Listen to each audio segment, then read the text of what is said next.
107편 7절에서 22절까지 보겠습니다. 시편 107편 17절에서 22절. 우리 다 함께 같이 읽겠습니다. 시작. 미련한 자들은 그들의 죄악의 길을 따르고 그들의 악을 범하기 때문에 고난을 받아 그들은 그들의 모든 음식물을 싫어하게 되어 사망의 문에 이르렀도다.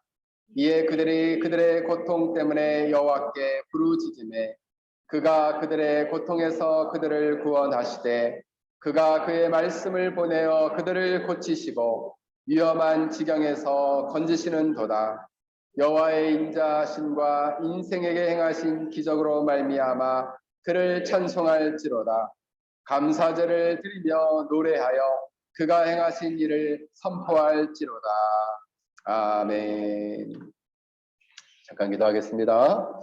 하나님, 이 시간 저희들의 말씀을 듣겠습니다. 우리 5살 어린 생명에서부터 작년에 이르기까지 또 오늘 예배에 처음 이 공동체에 와서 참석하는 영혼들이 있습니다.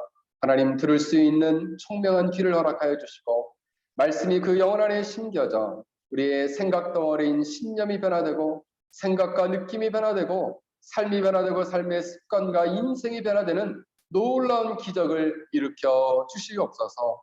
성령 하나님 강하게 역사하시길 간절히 빌고 원하오며 걸어가신 예수님의 이름으로 기도하옵나이다. 아멘. 오늘 말씀의 제목은 인생 질문 시리즈 10번째로 죄의 징계 속에 인생의 기적이 있는가라는 주제를 가지고 말씀을 전하고자 합니다. 인생 시리즈 10번째인데요. 종교개혁자로 유명한 루터는 독일에서 아이스레벤이라는 지역에서 태어났는데 광부의 아들로 태어났어요. 교육자 집안에 태어났을 것 같은데 광부의 아들로 태어났어요. 그래서 아버지는 자기처럼 이렇게 광부를 하지 말고 법률가가 되기를 원해서 법대를 가기를 원했습니다. 그래서 법대를 진학을 시켰어요. 그런데 이 루터가 여름방을 맞아서 고향에 돌아와서 친구와 함께 집에 돌아오는 길이었습니다. 근데 오늘처럼 갑자기 이렇게 비가 막 내리고 천둥 번개가 치기 시작합니다. 그래서 자기 친구와 함께 큰 나무 아래로 피했는데 그 천둥 번개, 벼락이 그 큰 나무에 벼락이 쳤습니다. 그래서 그 나무가 쓰러져서 자기 옆에 있던 친구가 그 나무에 깔려 죽었어요. 그리고 자기만 살게 된 거예요. 그렇게 되면서 그때 이 루터는 너무나 두려워서 땅바닥에 엎드려서 하나님께 기도를 했습니다. 나를 구원하시면 내 평생을 하나님께 바치겠습니다. 루터는 이때 하나님의 존재, 하나님에 대한 두려움이 생기게 되었어요. 그리고 자신이 집에 돌아온 후에 자기 인생의 진로를 바꾸게 되었습니다. 그리고 신학교에 가게 됐어요. 그러면서 자신은 삶에 대해서 진지하게 고민하게 되었다는 것이죠. 어떤 사람들은 우리가 이 땅을 살아가면서 요즘 이 시대에는 하나님은 더 이상 말씀하지 않으시고 침묵하신다. 하나님이 어디 있냐? 있으면 내 눈앞에 데려와 봐라. 이렇게 말하는 사람들이 이 세상에 많이 있다는 거예요. 심지어 예수님을 믿는다 하는 사람들 가운데서도 하나님이 눈에 보이지 않는데 정말 하나님이 계시단 말입니까? 하고 말하는 사람이 있다는 거예요. 교회를 나오는데 예배를 드리는데도 불구하고 하나님이 실제로 살아계시냐, 실제로 내 기도를 들으시느냐에 대해서 의문을 갖는 사람이 있다는 것이죠. 여러분, 시편 14편 1절을 보면 고개를 들고 우리 어린 친구들도 말씀을 안 적어도 괜찮아요. 고개를 들고 목사님의 눈을 잘 봤어요. 우리 하람이도 하람아, 고개를 들고 목사님을 봐. 시편 14편 1절에 이렇게 말씀하고 있습니다. 어리석은 자들은 그 마음에 이르기를 하나님이 없다 하는도다. 저희는 부패하고 소행이, 행동이 가증하여 선을 행하는 자가 없도다 라고 말씀합니다. 그들은 뭐라고 말하느냐? 하나님은 없다. 그러면서 그들의 행동으로 가증하게 범죄하고 그리고 그릇된 죄의 삶을 산다. 이렇게 말한다는 거예요. 누가? 어리석은 사람, 미련한 자가 이와 같은 행동을 한다. 오늘 본문에도 미련한 자가 나옵니다. 17절에 미련한 자들은, 미련한 자가 한 사람이 아니라 자들은 많아요. 본문에 보면 이 단어는 에윌림이라는 단어가 쓰였는데 어리석은 자, 바보 같은 자라는 뜻인데 이 단어는 어리석어서 육신적인 탐욕을 가지고 몰두하고 방탕하게 살아가는 자, 머리가 나쁜 사람이나 그래요 바보 같은 그러한 사람이라기보다는 하나님 없이 살아가는 사람, 하나님을 등지고 살아가는 사람은, 이 어리석은 사람은 본문을 보면 육신적 탐욕에 의해서 방탕하고 탐욕적인 삶을 살아가는 사람입니다. 둘째로 이 사람은 자기 자신만이 옳다 생각하여 자기 자신을 인생의 최고의 가치로 여기며 살아가는 자입니다. 그래서 하나님은 없다라고 말합니다.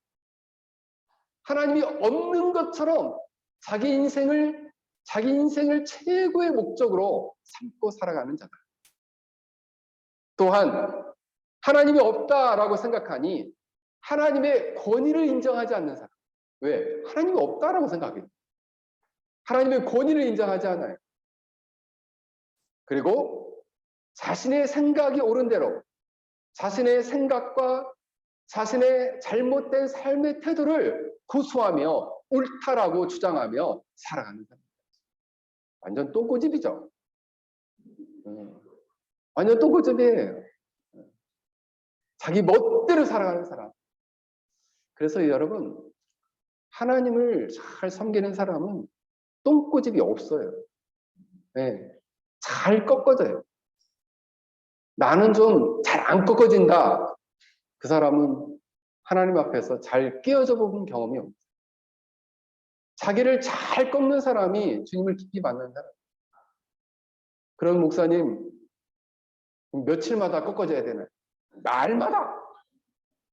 난 날마다 나를 잘 깨트리고 꺾는다. 이 사람은 제대로 주님 만난 사람.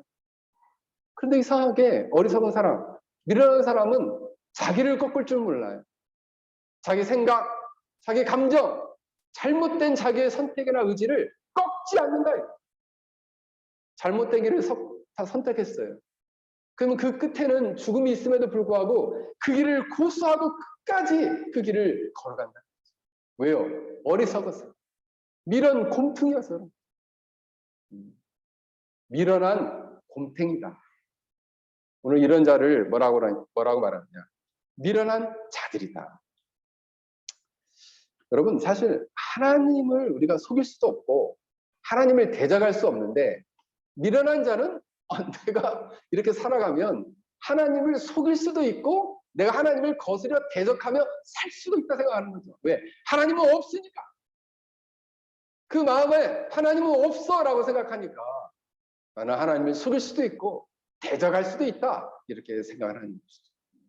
이런 사람은 오늘 본문을 보면 이렇게 말합니다. 그들의 죄악의 길을 따르고 자신이 선택한 그 길을 따라 걸어간다 이거예요. 고집을 피워요. 그 죄악의 길을 선택하고. 길이라는 단어는 테르크라는 단어가 쓰였는데 삶의 목적과 방향을 정하고 그 길을 따라 행하는 것을 말해요. 자신의 잘못된 미련한 생각과 정욕과 그리고 탐욕과 죄된 생각으로 인생의 목적을 정하고 그 방향을 따라 고집스럽게 걸어간다는 거예요. 그게 죄악의 길을 걸어가고 죄악의 길을 따르고 그 길을 따라가는데 그 길은 뒤틀어져 있어요. 휘어져 있는데 그 길을 따라 계속해서 걸어간다. 그랬더니 그들의 악을 범한다. 그들의 악, 이 악이라는 단어는 아온이라는 단어가 쓰였는데 불법, 부정, 죄악, 사악, 유죄, 죄에 대한 징계, 죄에 대한 벌이 명확히 정해진 그 악을 행하더라 하는 것이죠. 그 아온이라는 단어가 쓰였어요. 아온. 이 사람은 하나님을 등진 나머지 하나님을 더 이상 두려워하거나 존중하며 섬기지 않고 경외하지 않아요. 그리고 더 이상 존경을 표하지 않고 주일날에도 예배를 제껴요. 매일 기도하지 않아요. 매일 성경 읽지 않아요. 매일 하나님을 의지하지 않아요. 왜요? 어차피 그대로 살지 않을 거기 때문에.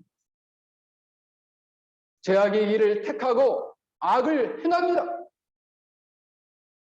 그 끝에는 정죄가 있고 심판이 있음에도 불구하고 그 길을 걸어간다 이거예요. 여러분, 이 아온이라는 단어는 말로만 범죄하는 걸 넘어서서 행동까지 나아가게 됩니다. 근데 그 행동이 신앙적으로는 우상숭배예요. 신앙적으로는 다른 신을 섬기고 우상을 세워놓고 우상을 섬기는 거죠. 지난주에는 뭘 배웠어요? 점치는 거. 그죠? 점치는 거. 아, 난 재미로 국악 같은 거 보는데 그 점치는 거예요. 행동으로는 우상을 숭배하고 하나님이 아닌 그 어떤 것. 오늘의 운세를 내가 신문에서 본다. 그것도 점치는 거예요. 왜? 하나님을 의지하지 않는 거죠. 신앙적으로는 우상 숭배하는 것이고 삶으로는 가늠과 같은 음란한 죄를 범하거나 살인을 행하거나 십계명을 범하는 자. 계명을 범하는 자. 그러한 죄를 범하는 것이 뭐냐? 아온이에요. 아온. 그들의 악. 범죄의 길을 걸어가다 보니까 만나는 것이 악된 삶. 이 죄가 악이라는 열매를 맺게 되었어요. 그 열매는 우상 숭배와 그리고 성적인 타락과 그리고 삶에 있어서의 하나님의 말씀을 거스르는 적극적인 불법과 부정을 저지르는 삶을 살게 된다는 것이죠. 그래서 오늘 본문에 보면 그들이 그러한 죄의 길을 걸어가고 악을 행함으로 말미암아 고난을 받았다 이렇게 말씀하고 있습니다. 그 끝에는 뭐가 있느냐? 고난이 있습니다. 이 고난이라는 단어는 아나, 이트, 안투라는 단어가 쓰였는데 이게 원래 아나라는 단어에서 왔어요. 이 단어는 본문에 보면 죄기 미완료형인데 그들 스스로 고난과 고통을 당하고 있다. 당하게 하고 있다라는 거예요. 어떻게 함으로? 죄의 길을 걸어가고 악을 행함으로 그들 스스로 고난을 당하게 하고 있다는 거예요. 왜요? 죄를 자꾸 범하니까. 자꾸 하나님을 거스리고 대적하고 하나님의 뜻을 멀리하면서 하나님을 등지고 살아가니까 하나님이 고난과 고통을 주더라. 그 고난과 고통을 오늘 본문에서 18절에서는 명확하게 말씀하고 있습니다. 그들은 그들의 모든 음식물을 싫어하게 되어 사망의 문에 이르렀도다. 오, 음식물을 싫어하게 되었다. 여러분, 이 음식물을 싫어하는데 본문에 보면 지독하게 싫어하다, 미워하다 이렇게 나오는데 왜 싫어하게 되었을까? 이건 짐작해 볼 수 있어요. 뭐냐면 너무나 깊은 질병에 걸려서 음식을 먹을 수 없는 상태가 되었거나 그래서 사망의 문이 가까워. 그래서 이 사망의 문이 가깝다는 것은 손을 뻗으면 닿을 수 있다 이런 의미입니다. 그래서 손만 뻗으면 사망이 눈앞에 있는 상태에 도달한 상태. 어떻게? 고난을 받았어. 육신적으로는 질병에 걸려서 죽을 지경이 돼서 더 이상 음식을 먹을 수 없는 상태. 그래서 노인분들은 병에 걸려가지고 음식물을 끊으면 보통 링거를 맞지 않으면 3일이나 5일 안에 죽습니다. 왜요? 음식을 사람이 3일에서 5일 정도만 못 먹어도 죽어요. 그러니까 음식물을 이제는 싫어할 정도로 몸이 받을 수 없을 정도의 상태가 되는 거죠. 그런 육신적인 질병뿐만 아니라 영혼의 고통이 그 안에 있다는 거예요. 왜냐하면 범죄의 결과를 그럼 부정하게 되었어요. 부정하게 되면 어떤 일이 일어나게 되면 그 마음 안에 영적으로는 죄책감이 들어옵니다. 그 죄책감이 들어오게 되면 하나님과 자신과 분리를 느껴요. 하나님은 저 멀리 계시고 나는 하나님께 너무 동떨어져서 나는 정말 외롭게 되었구나 라는 상태에 도달하게 됩니다. 그때 그는 죽을 것 같은 사망의 문이 가까운 듯한 더 이상 음식과 물을 먹을 수 없는 상태에 도달하게 됩니다. 그래서 사망의 문이 가깝게 되었고 이르게 되었다라고 오늘 성경은 말씀하고 있습니다. 여러분, 왜냐하면 죄의 싹은 사망이기 때문입니다. 그 죄의 싹은 자기뿐만 아니라 자기의 가족, 자기가 속해 있는 공동체, 그리고 민족과 그리고 열방에 아주 안 좋은 악영향을 미친다. 이건 실화인데 전해들어온 실화입니다. 실화.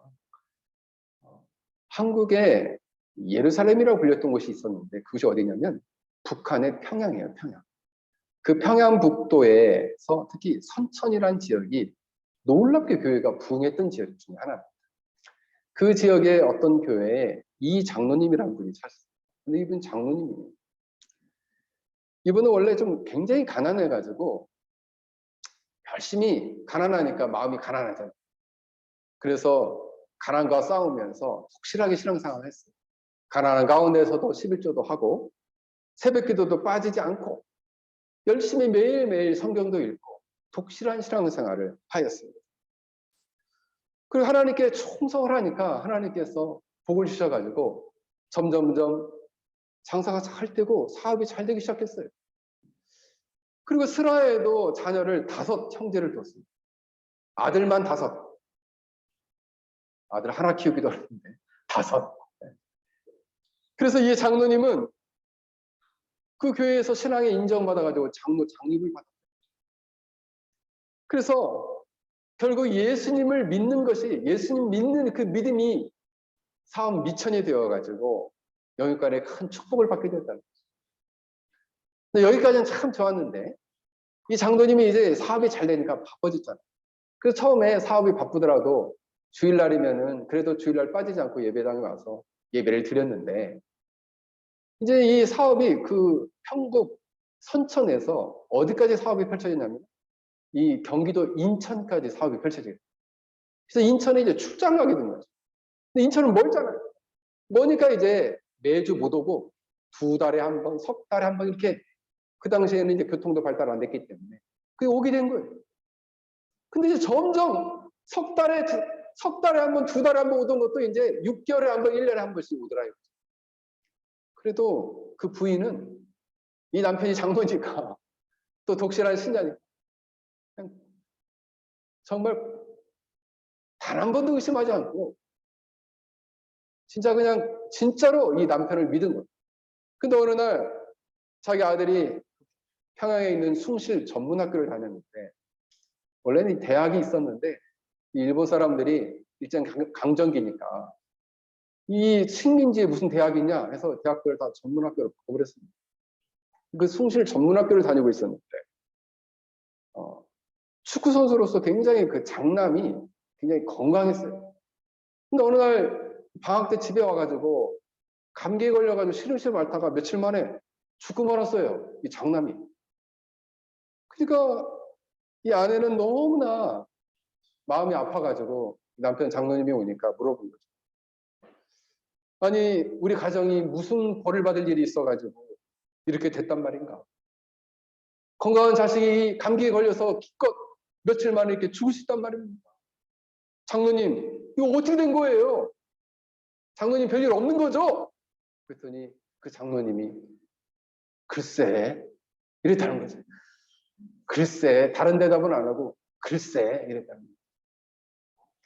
그때부터 이 부인은 의아심을 가지고 이 장로님의 이 아내의 직감이 있잖아요. 여자들의 직감 무섭잖아요. 그래서 이 남편의 뒤를 조사하기 시작했어요. 그랬더니 알고 보니까 그 인천에 둘째 부인을 데려다 놓고 살림을 차렸더라고요. 그래가지고 너무너무 화가 나가지고 그 장로님을 붙들고 이 배은망덕한 인간아 이런 삶을 살면 되겠냐 하면서 제발 정신 좀 차리고 빨리 큰 벌을 받기 전에 회개하고 돌이키라고 얘기했습니다. 근데 이 아내의 경고를 무시하고 계속 고집스럽게 그 둘째 마누라하고 계속 이런 성적인 범죄를 해가면서 살아가더라 이거. 그때 그 자식들에게 영향이 미치기 시작했어. 그 가정에 이제 불행이 뿌리를 물고 일들이 시작됐어. 둘째 아들은 그 당시에 그 술집에서 일하는 사람이 기생이라고 했는데 그 기생에게 미쳐가지고, 근데 그 기생을 어떤 큰 부잣집 아들이 그 기생을 차지해버렸어. 너무 화가 나가지고 그 부잣집 아들을 죽였어요. 둘째 아들.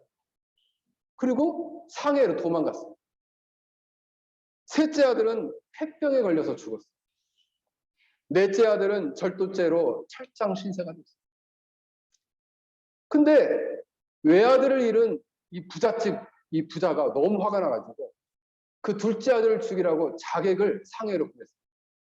근데 상해에서 그 둘째 아들을 못 찾아가지고 이 자객이 돌아오다가 만주 성경에 이 장로님이 투숙해 있다는 소식을 듣고 이 자객이 가서 그 장로님을 죽였어.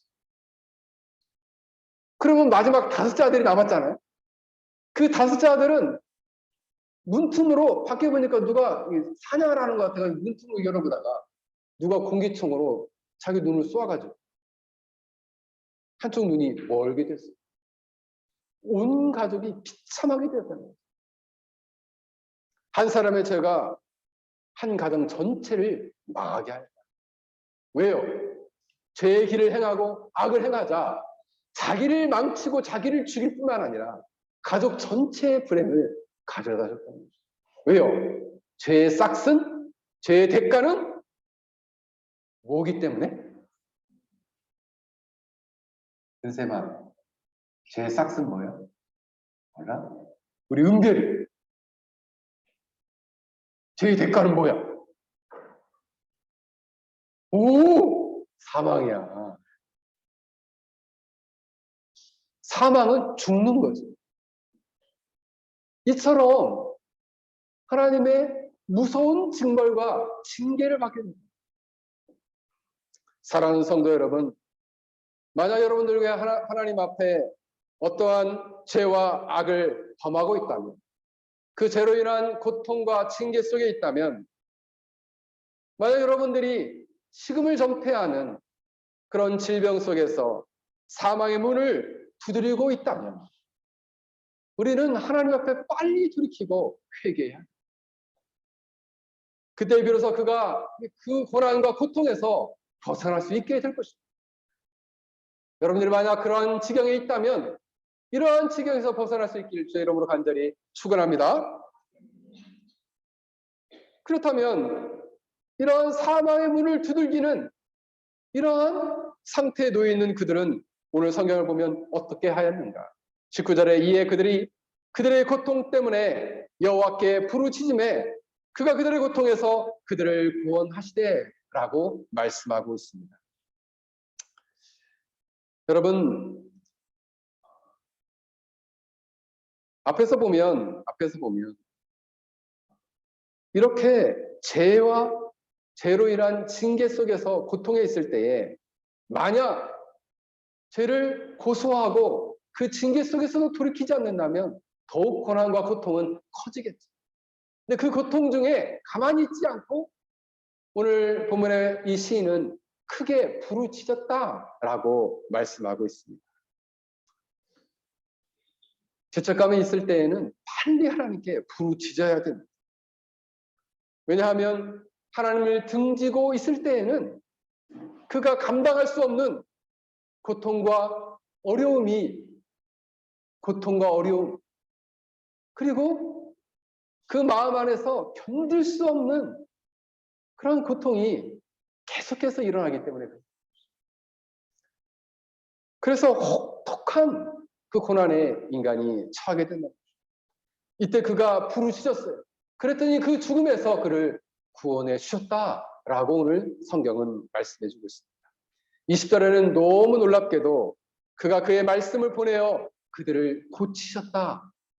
병이 들어있는데 그의 말씀을 보내어 그들을 고치셨다. 이렇게 말씀하고 있습니다.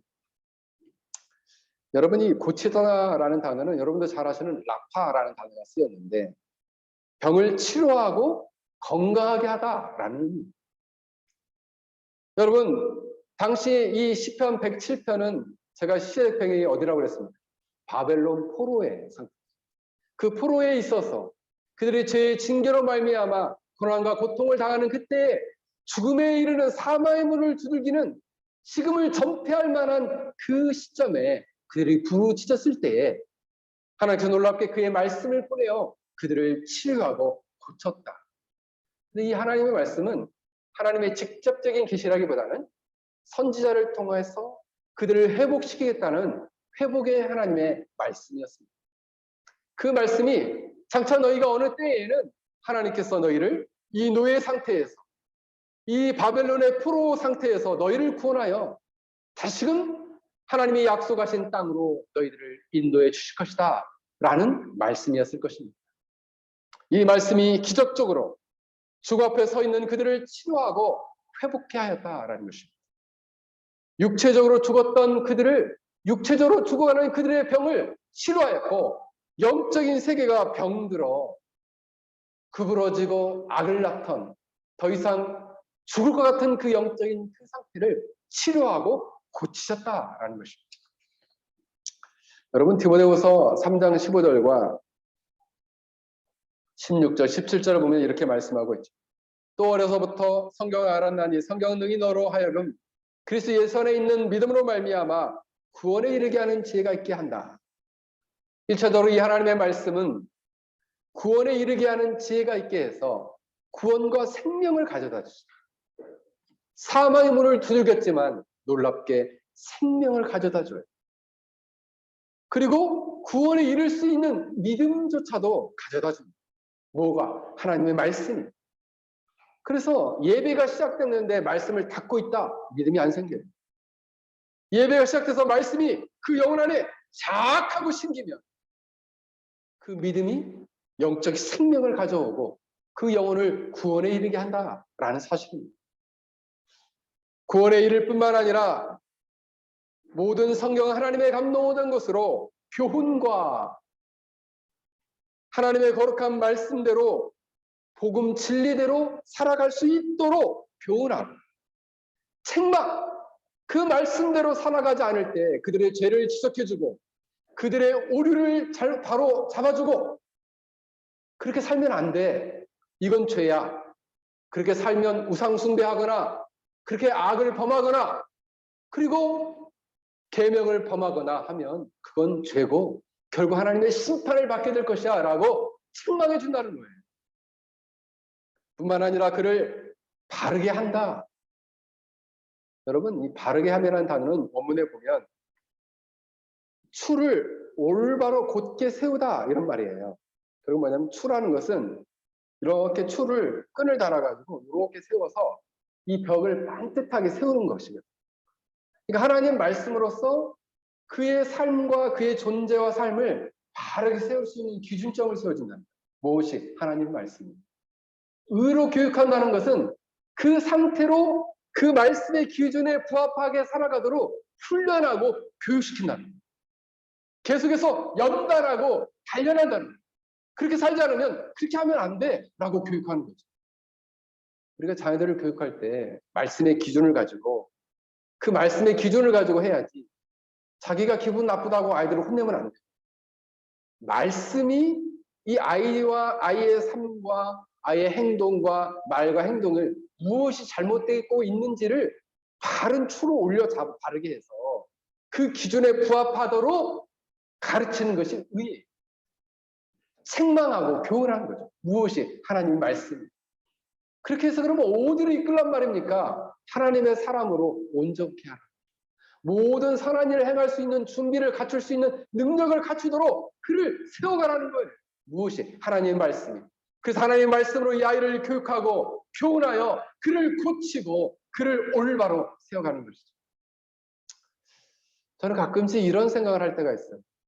우리 편하게 열린 교회 우리 아이들이 많이 있는데 이렇게 매주 예배를 드리면서 말씀이 심기지 않아서 변화되지 않는 아이들이 있으면 어떡할까?